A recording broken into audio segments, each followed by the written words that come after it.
Welcome, everybody, to another edition of the GioMoShow interviews for 88.3 FM WXOU Sports. And on the couch with me today, another edition of our alumni series, is the one and only Jimmy Kennedy. How's it going, Gio? It's good. Thanks for reaching out to me about this whole thing, man. Absolutely. I'm glad. Yeah, I met you at the exhibition game. I believe it was the Walsh game between the Yes. exhibition game of Oakland men's basketball, right? Yeah, so Neil Rule, the communications director, the broadcasting director for Oakland Athletics, invited me out because the station that I work at, we cover Oakland basketball games. We don't cover the exhibition game, so it was the only time I was able to get out there and see what the team was going to be about this year and all that. And yeah, meet you and your co-host. I saw you guys were. I noticed you guys are like down the way, just like, is that WXOU? Yeah. Are they still here? It's good to know. Yeah, we're still waiting to get the ad up on the video board for the media desk, but We'll get there. We'll get there. We're Look, pushing for it. we didn't have that either. Okay, like we're still working on that. So That's awesome.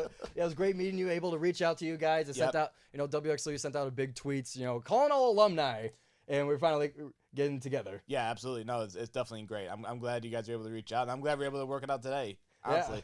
Yeah, absolutely. Even with the bad weather down here, it looks fine. Yeah. No, it's nice here. And now that I'm telling you, like walking around like the OC for a little bit, just like, wow, you guys got all this stuff. Where was this when I was here? Right. Honestly.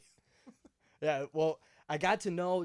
I do my interviews kind of a similar way. I need to know your sports background, sports you played or you watched growing up. I need to know the foundation of Jimmy Kennedy. So I played high school football, all 4 years of high school.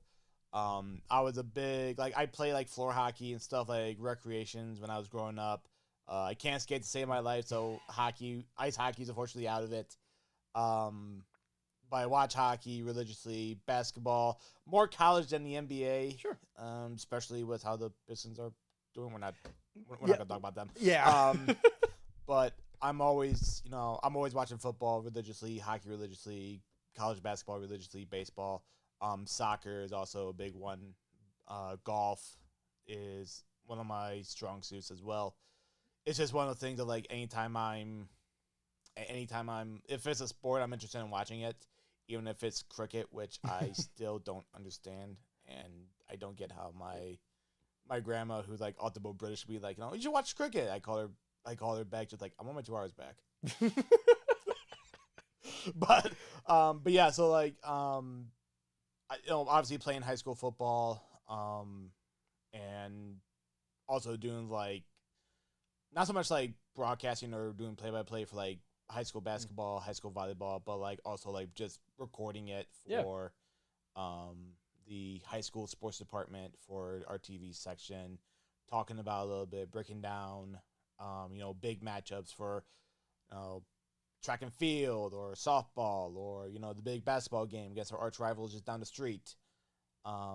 It kind of led me to where after I graduated high school, went to Oakland. Well, I went to Macomb for 2 years. Right. Part of the CC2O program at the time. Then my sophomore year, I started doing a talk show here, and then getting involved with. At the time, we were just doing college basketball, just Oakland basketball, men's and women's. And then we had the club football team start up. And we started 2013, that first season. Yep. So I was learning how like the ins and outs then.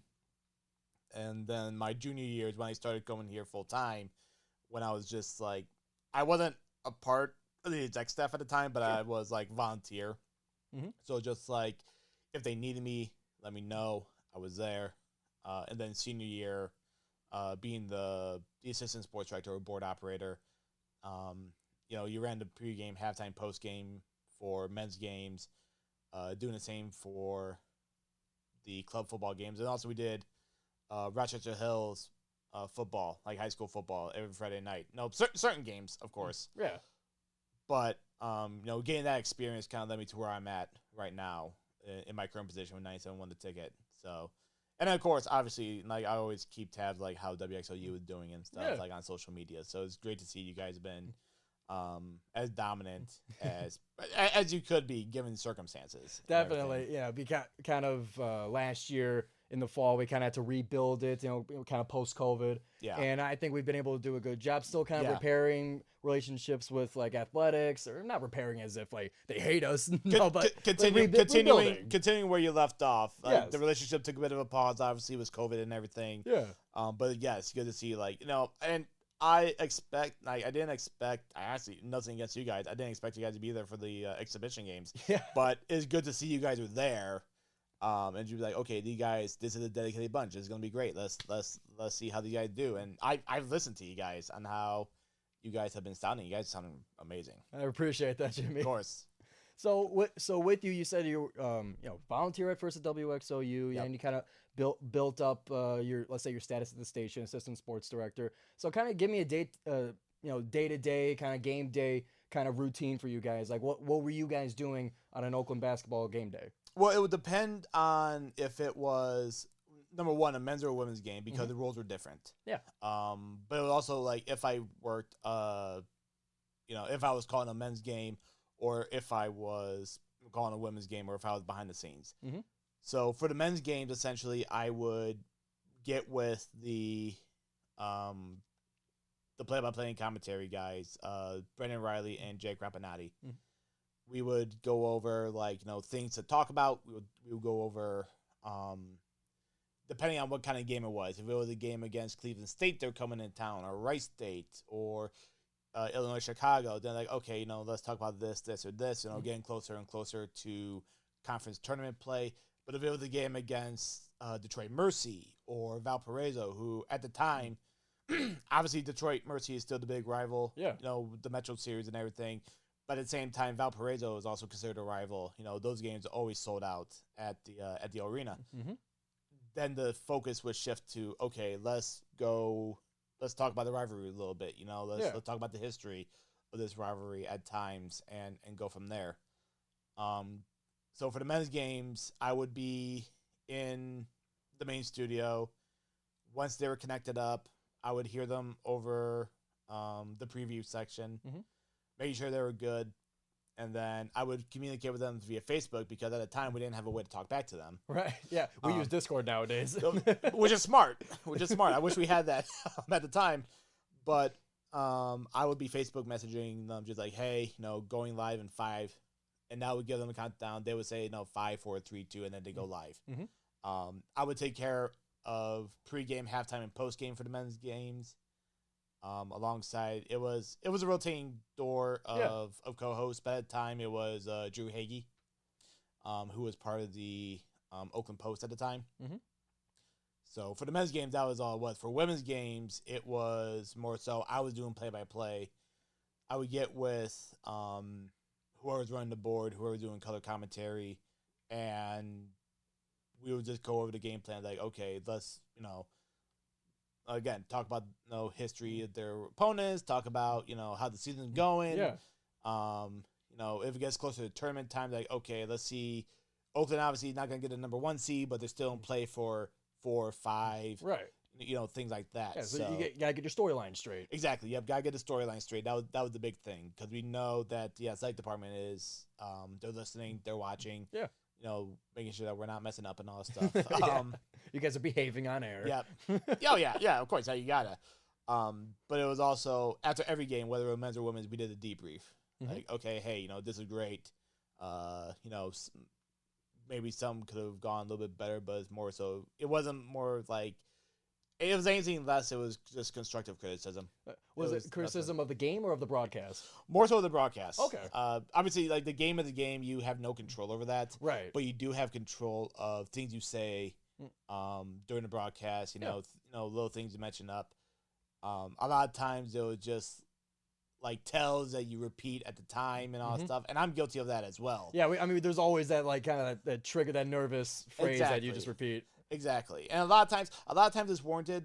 Other times it's not, and it's a time that it's not just like, hey, I get that that's their thing, but let's see if we can focus on getting away from that in certain aspects. Right, and it's just simple broadcaster critique, mix it up, kind of and luckily everyone that I worked with, mostly for the women's games and all that stuff, have been understanding of that critique and all that stuff, knowing that it's nothing hateful, it's just constructive criticism, and just trying to get everyone better.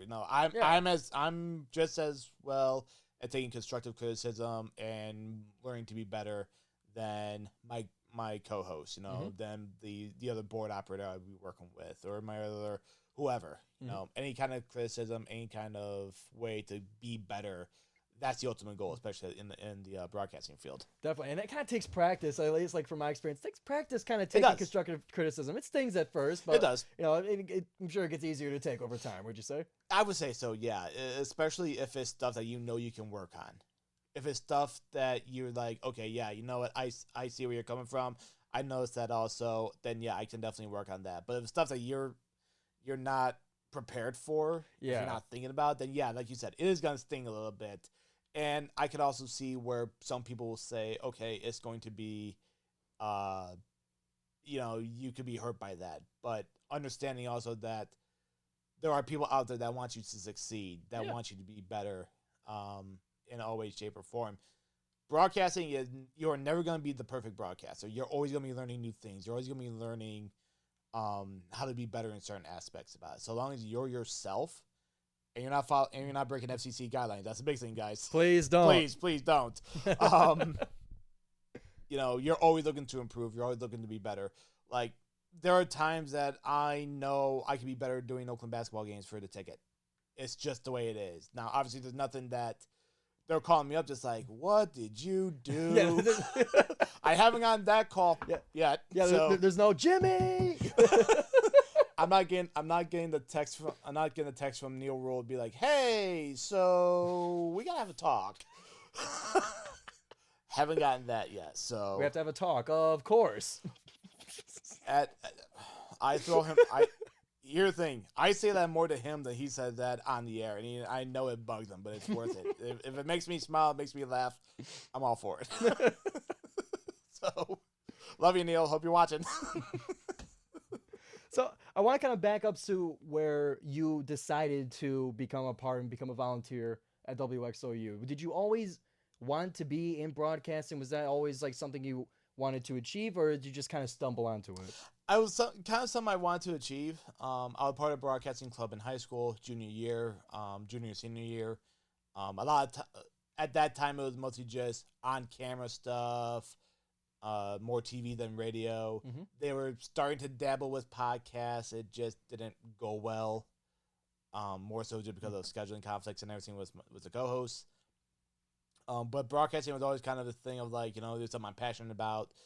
And obviously being passionate about sports in general, growing up was a big thing. Right. So when I did a tour of Oakland University and I found out that we had a radio station, I thought, okay, this is, I think we're going to have some fun here. Yeah. I think we're going to have some fun, going to have a blast with this.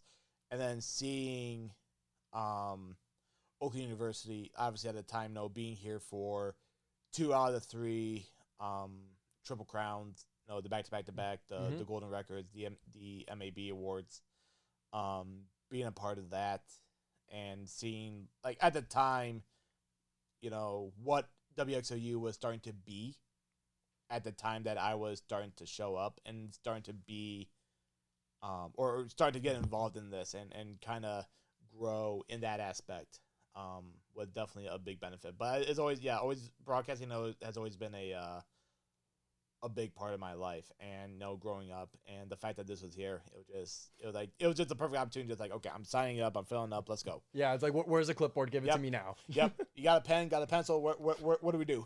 I'll write it on your hand. Yeah. Yep. What's your number? Here, I got you. So, but yeah, it was definitely the fact that it was just there. When I was there, it's just like, okay, this is the place I know I'm gonna be at for like my 4 years. So the running joke at the time when I was there was because like WXOU, like our group was tight knit. Mm-hmm. Everyone knew everyone, whether it was sports department, music, news, the PSA group, or you did whatever kind of show you did. Everyone knew everyone. Everyone knew what kind of show you were doing. We would always chat it up. It could be me talking to someone from the news team, chatting it up about world events or anything like that. But yeah, everyone knew everyone. Just it was that culture that WXOU had at the time that I was there. So But yeah, it was definitely it was fun times here. Yeah. It really was. I wish I could come back sometimes, honestly. It definitely doors always open for our alumni. Don't you worry Dude, about it. I appreciate that. That goes to yeah. the alumni watching too. Doors open. So when you're kind of honing your craft, kind of getting a handle of broadcasting, who was some either those like in the profession or those at WXOU who kind of helped you along, guided you, and kind of helped you become the broadcaster you are today? So obviously, gotta give credit to the other guys that did sports shows as well. Brendan Riley, Jake Rapinelli, the Riley and Rookie Show. They were like the big show at the time. They had a deal with OUTV where they would take a segment or two from their show, put it on the OUTV thing that they were doing. It used to be like we used to have OUTV. The TV was outside the station. Oh, okay. At a time, and then like whatever they were doing like for that week or that month was just being broadcasted out that way. I mean, there were some other people that like in the broadcasting, like the sports broadcasting field specifically here at WXOU that really helped me out in that regard because we would always like trade war stories like, okay, hey, I heard this. Love what you did there. Maybe, a little less of this. Right. And that goes back to the constructive criticism I was bringing up here. Because, like, we would always, like, bounce ideas off of everyone. But also, our general manager, Lauren Barthold, our faculty advisor, Marty Schaefer, just keeping us in line, coming up with more creative ideas and everything. And honestly, like, some of the music people that were more into music but knew about sports would bring up like, hey, what do you think about, the Rugby World Cup going on and all that stuff? You think you could talk about them? Just like, sure. Yeah. Well, let me do some research on it and go from there. Right. But yeah, mostly just about the sports department and all and everything. And then outside of WXOU, obviously, you got the big guys, Carson Anderson, at the time, Valenti and Foster. Yeah. Jamie Samuelson, Wojo, Stoney, and now Jansen. At the time, it was Stoney and Bill when I was growing up. So, yeah, like all those guys, you're trying to be yourself, but you're trying to also listen into like, okay, let's see if we can like take something from them. Right. It could be like a different viewpoint or a different talking point than you're not thinking. And especially in sports, obviously, you have your hot takes and all that stuff. But it's one of the things also of you need to also have like different angles, different things you need to think about going into a topic. Right. It doesn't matter if the topic is Oakland University related or professional sports related. Yeah, you can always make like every game. You can make a million stories out of. Exactly. There's every game is the source of a million stories. Exactly. Yeah, no, you're absolutely right in that one. And you also got to make sure like the story is coming from the game itself or the stat line. I'm not saying go out and make something up just off the fly and everything. It has there are certain ramifications, like certain references you got to keep involved. Yeah. So long as you're able, you can definitely bring up, the Pistons are on a 27-game losing streak, but Cade Cunningham has scored, 20-plus points, averaging 20-plus points a game. He's still a stud. And that was the same thing with Oakland University. Now, obviously, I'm not sure what it's like now, but we did have to be a little bit careful with certain things with Oakland University, obviously, given that we have a relationship with the sports department. But a lot of, if there was criticism, it was always justified. Yeah, you can't just start throwing mud. Exactly. Yeah. It's like, for example, the big one being, Oakland University is, top 4 in the Horizon League, and they fall in the first round.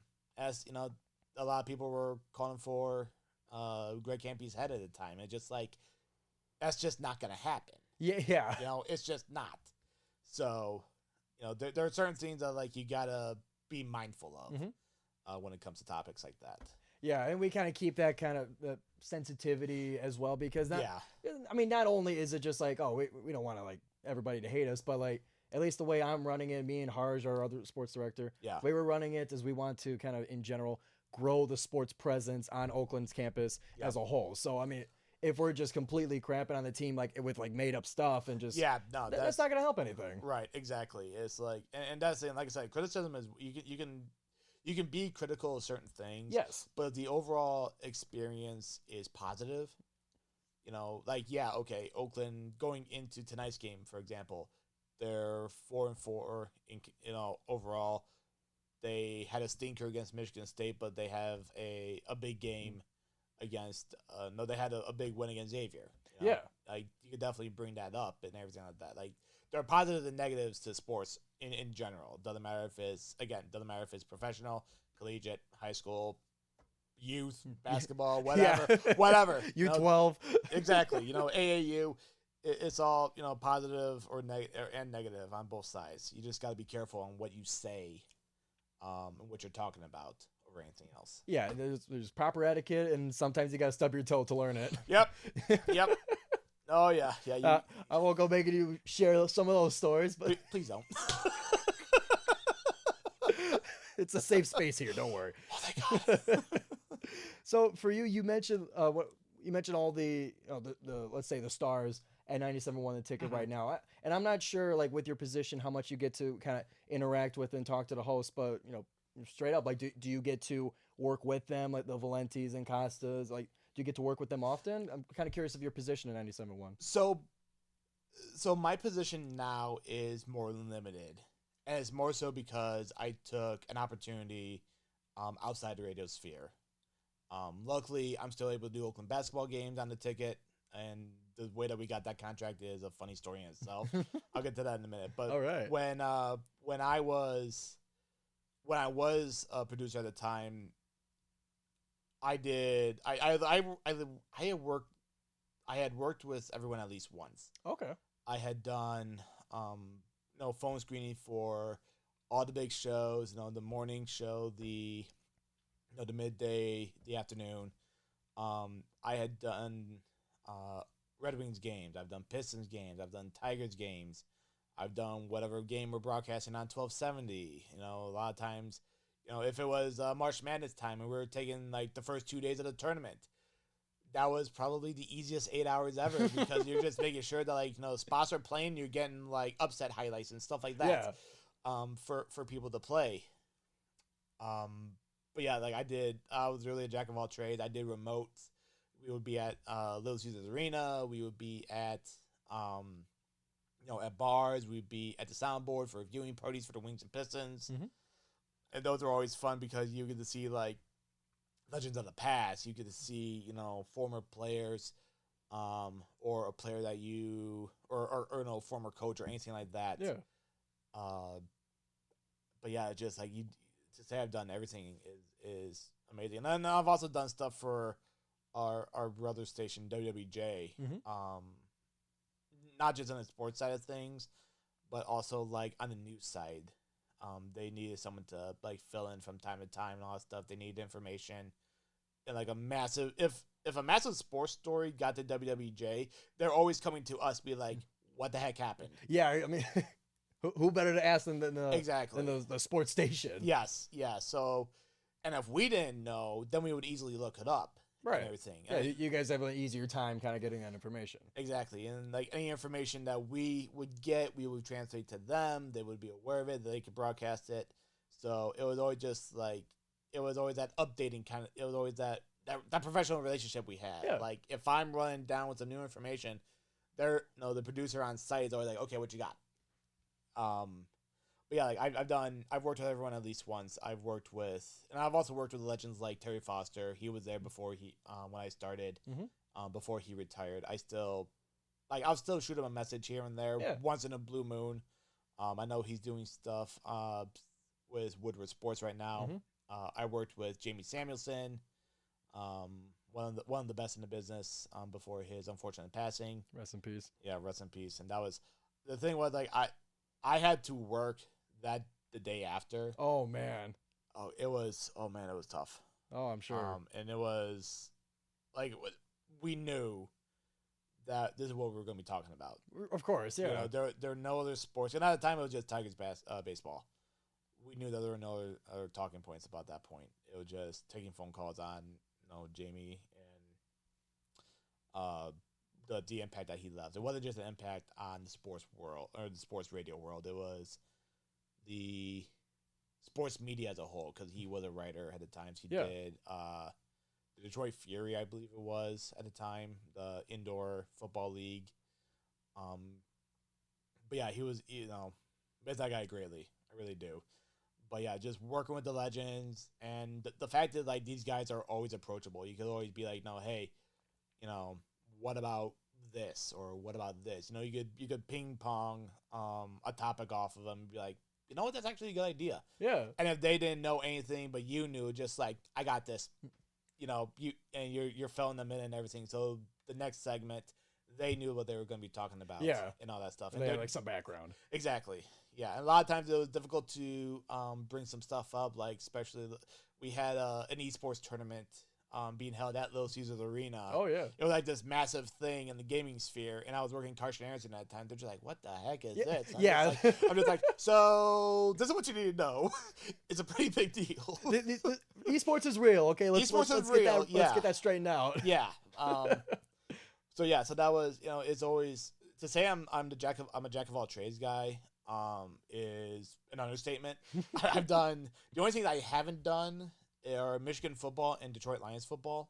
Yeah, because I mean those are like that's top of the Christmas. That's a star on the Christmas tree. Exactly. Yeah. And it's always just because like the schedule never worked out. I was needed somewhere else, so it's just like, okay, no, that's fine. But yeah, now it's more. I've taken a step back. I'm still available if it's like absolutely necessary. If you have no one else to be there and I can do it, I'll do it. Yeah. But I'm always doing Oakland basketball games. I'm always I'm the creative producer there. I'm working with Neil Rule in the back and on the side. Like, he and I are always texting up some stuff like, okay, let's talk about this, or let's focus on this a little bit here, especially with conference play coming up now. Yeah. Which is, these next couple of weeks and these next couple of months are going to be like all hands on deck for us. Oh, I'm sure. Yeah. So, but yeah, it's just, I'm still there if they need me.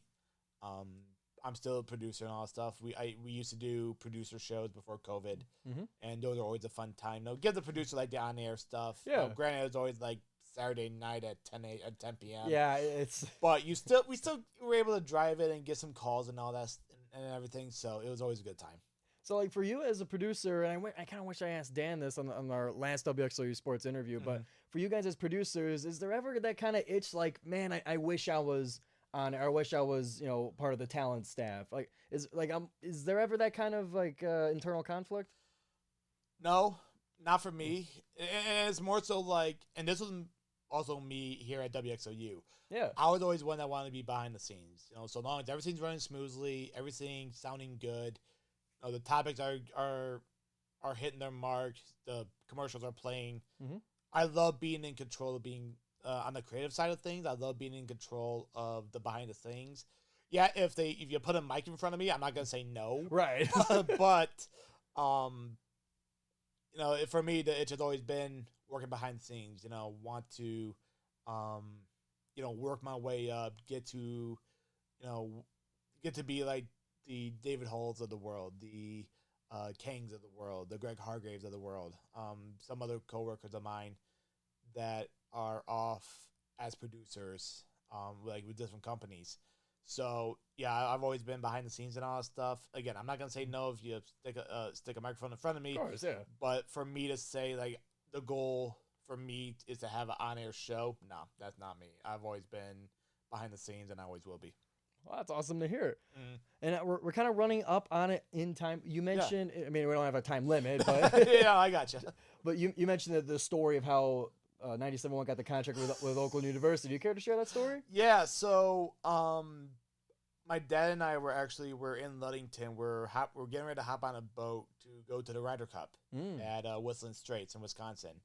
There's the boat that would take you across Lake Michigan, and then you just drive on. We drove down to the hotel and everything. Yeah, it takes your car with you. Yeah. I'm literally walking on towards the boat, and my boss called me and just like, hey, I know you're on vacation. Do you have a minute to talk? I don't have vacation, but exactly. like, and here's the thing: if he's calling when I'm on vacation, just like, oh crap, Right. I mean, no, what now? But he's like, no, do you have a minute to talk? We might have a deal with Oakland University. Want get you on board with this? I'm just like, literally, my word for word, just like, I am walking on a boat right now. Can I call you back in a couple hours to discuss this? Because I am not I know for a fact the second I get on the boat, I am not going to have cell service. Oh, I yeah. am screwed. And this is a big deal. So we get on the boat. We hop over to Wisconsin. I get on the second we hit dry land. I call my boss, and that's when he told me that we were going to be broadcasting the Oakland basketball games. He wanted me to run it. So obviously he knows that I used to do basketball games here. I have a somewhat of a connection with Neil Rule, Yeah. And everything, and I've been doing that for the past 3 years and everything. Once we got the contract, but yeah, just that trip itself was great for two reasons. One, I saw some great golf. It's a Ryder Cup. It's great. But two is when I found out we had my alma mater's basketball team. Like, how can I say no to that? Of course. And they called you knowing, like, hey, because you're an alumni? I was the first one they called because they knew of my connections with Oakland University, but also because they knew like my skills as a producer, like working games for the Wings and the Pistons. They knew that if I were to like run these games, the broadcast would be in good hands. And that's got to be pretty reassuring, huh? Yeah, absolutely. It's definitely great. So, yeah, we've been doing it ever since. These games some of them have been great. Obviously, like, we've had some big upsets, Xavier, Oklahoma State, and everything. And we've been able to take some of those highlights and put them into our system for anyone to use in the station, both with the ticket, but also WWJ, 99.5 if they want to, 104.3 if they really want to. So once it's in a system, it's free for anyone to use. So it's been a fun time with Neil, and just working with him, both the home games and the road games. It's been a great experience. Obviously, I wish I could be at some of these games, and all that and everything, especially the big ones. But again, being behind the scenes, hearing the calls and everything it's a rewarding feeling for me. I'm sure it is. So Jimmy, I hate to cut it off here. However, the clock is ticking here. I really appreciate you coming on to the show here, kind of revisiting WXOU, paying us a visit. Really appreciate you coming on to the GioMoShow. Joe, I appreciate you reaching out to me about this whole thing. This has been a heck of an experience, and I'll definitely swing by. Obviously not when the place is open again, obviously. Yes. But I'll definitely swing by, and we'll definitely we'll share some old war stories and everything with the staff here. Absolutely. Looking forward to it, Jim. I appreciate it, man. It's good hanging out with you. Good hanging out with you, too. And you can tune into the GioMoShow live Thursdays at 6 on WXOU or at any time on YouTube and Spotify. Be sure to like and subscribe, 5-star review, and anything you need to do for the show and podcast. So, from Giovanni Mosheri and Jimmy Kennedy, thank you very much for tuning in, and we'll see you next week. Awesome. There we go. That was awesome. That flew by. It did. No, it did.